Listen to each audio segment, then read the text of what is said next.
Assalamualaikum warahmatullahi wabarakatuh. Teman-teman sekalian, baru-baru ini telah diberitakan seorang pria usia 50 tahun menghamili siswi SMP kelas 8. Kejadiannya di kota Gresik. Pelaku berinisial SG dan korban berinisial MD. Kejadian ini bermula atau sudah terjadi sejak tahun 2019, tepatnya tanggal 3 Maret. Dan pelaku resmi ditahan oleh Polres atau Polsek di kota Gresik pada tanggal 15 Mei 2020, tepatnya Jumat kemarin. Nah, teman-teman sekalian, sang pelaku ini yang berinisial SG itu ketika ditahan, apa yang dia katakan kepada pihak kepolisian? Kata dia, saya bayar kepada perempuan itu, saya kasih dia uang. Artinya saya beli dia gitu, saya nggak memaksa dia, tapi dia rela gitu. Artinya apa, teman-teman sekalian? Seandainya perempuan ini itu ridho dan dia mengiyakan kalau dia dibayar, maka sang pelaku ini tentu akan dibebaskan dan tidak ada unsur pelanggaran, tidak akan ada sanksi ketika kedua-duanya itu suka sama suka, ketika kedua-duanya itu saling ridho. Artinya apa, teman-teman sekalian? Di negeri ini yang namanya perzinahan itu bukanlah sesuatu yang dilarang. Yang dilarang adalah ketika ada satu di antara keduanya yang merasa terpaksa sehingga disebut sebagai pelecehan seksual atau pemerkosaan. Teman-teman sekalian, menurut juga penuturan sang ibu korban ini, itu dia dikasih uang oleh pelaku 500 juta sampai 1 miliar, tapi sang ibu ini menolak dengan mengatakan, saya ingin agar pelaku ini dihukum dan diberikan sanksi yang seberat-beratnya. Tapi tahukah teman-teman sekalian, kira-kira apa sanksi yang diberikan kepada pelaku? Sanksinya itu hanya dipenjara 5 tahun dan maksimal 15 tahun penjara. Artinya bisa kurang dari 15 tahun penjara. Coba teman-teman bayangkan, ketika seandainya korban ini adalah keluarga daripada teman-teman sekalian. Bayangkan kalau Anda seorang muslim punya, atau enggak usahlah Anda seorang muslim, Anda manusia, ketika Anda punya keluarga yang itu masih sekolah SMP kelas 3 dan dia menjadi korban pelecehan seksual, apa yang Anda kemudian lakukan kepada sang pelaku ini?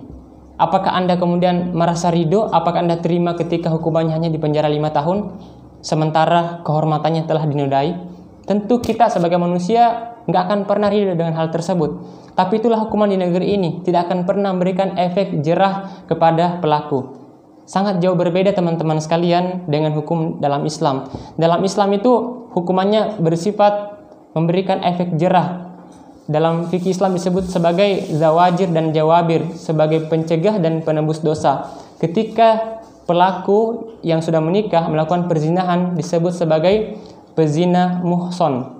Hukumannya itu adalah dia harus dirajam sampai mati, ditanam sampai leher, kemudian dilempari batu, bukan batu yang besar tapi batu yang kecil-kecil. Biar apa? Agar dia merasakan betapa beratnya siksaan itu, sehingga akan memberikan efek jerah kepada orang lain yang melihatnya agar tidak melakukan hal yang sama. Dan ini pernah terjadi pada masa Rasulullah SAW. Itu kalau dia sudah menikah, maka harusnya hukuman yang didapatkan oleh SG ini adalah dirajam, dihukum sampai mati. Kemudian yang kedua, kalau pelakunya itu belum menikah disebut sebagai ghairu muhson. Hukumannya Allah sebutkan dalam Al-Quran, dalam surah An-Nur, surah ke-24 ayat kedua, Allah berfirman, a'udzubillahi minasyaitonirrajim, az-zaniyatu waz-zani fajlidu kulla wahidin minhuma mi'ata jaldah. Pezinah perempuan dan pezinah laki-laki, maka cambuklah masing-masing di antara keduanya 100 kali cambukan.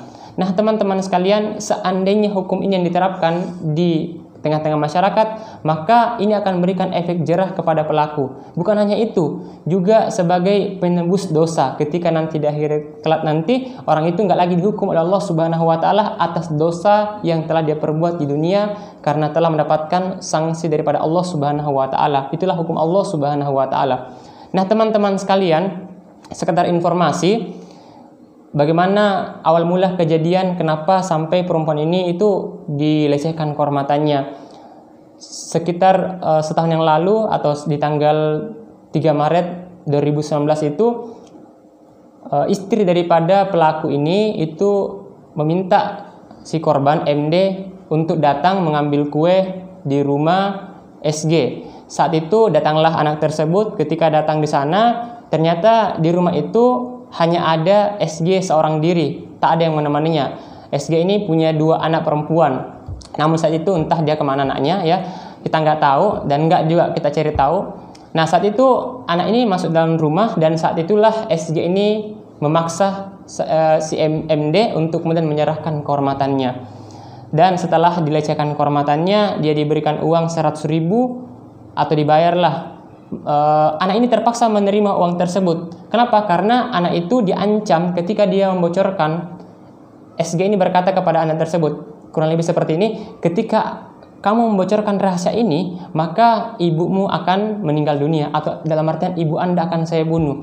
Karena anak ini hidup, ayahnya sudah meninggal dunia, dia tinggal bersama ibunya dengan saudaranya. Maka dengan penuh rasa takut, anak ini merahasiakan apa yang dialami selama setahun lebih, sampai akhirnya dia hamil 7 bulan barulah ketahuan.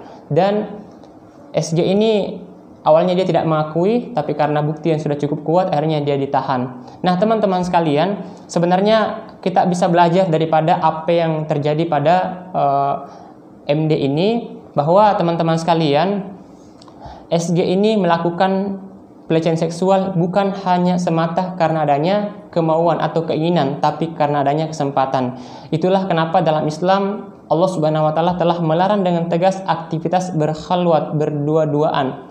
Mungkin saja si MD ini atau MD ini tuh nggak memahami, nggak tahu bahwa dalam Islam itu nggak boleh masuk ke dalam rumah yang dimana rumah itu tanpa ada mahram di sana, tanpa ada mahram rumah. Maka teman-teman sekalian, ketika Anda seorang muslimah perempuan, jangan pernah masuk ke dalam rumah seseorang yang di sana hanya dihuni oleh laki-laki tanpa ada mahramnya. Begitupun sebaliknya, ketika Anda perempuan, jangan pernah menerima tamu laki-laki ketika Anda tidak sedang bersama mahram Anda. Begitupun sebaliknya, kalau Anda laki-laki, jangan pernah menerima tamu wanita ketika Anda tidak sedang bersama mahram Anda. Maka ini bisa menjadi pelajaran yang sangat berharga buat kita semuanya, dan juga semoga ini semakin menyadarkan kepada kita semua bahwa betapa di negeri ini hukum yang diterapkan tidak memberikan efek jerah pada hal-hal yang seperti ini. Beberapa bulan yang lalu saya juga sudah buatkan video singkat tentang seorang ayah yang menghamili anaknya sendiri. Dan kejadian-kejadian seperti ini teman-teman sekalian, itu bukan hanya sekali terjadi, tapi hampir setiap hari. Hanya saja mungkin beberapa yang diberitakan itu yang ketahuan, yang nggak ketahuan lebih banyak lagi. Nah teman-teman sekalian, demikianlah apa yang dapat kami sampaikan. Semoga video ini bermanfaat. Sekian dari kami. Assalamualaikum warahmatullahi wabarakatuh.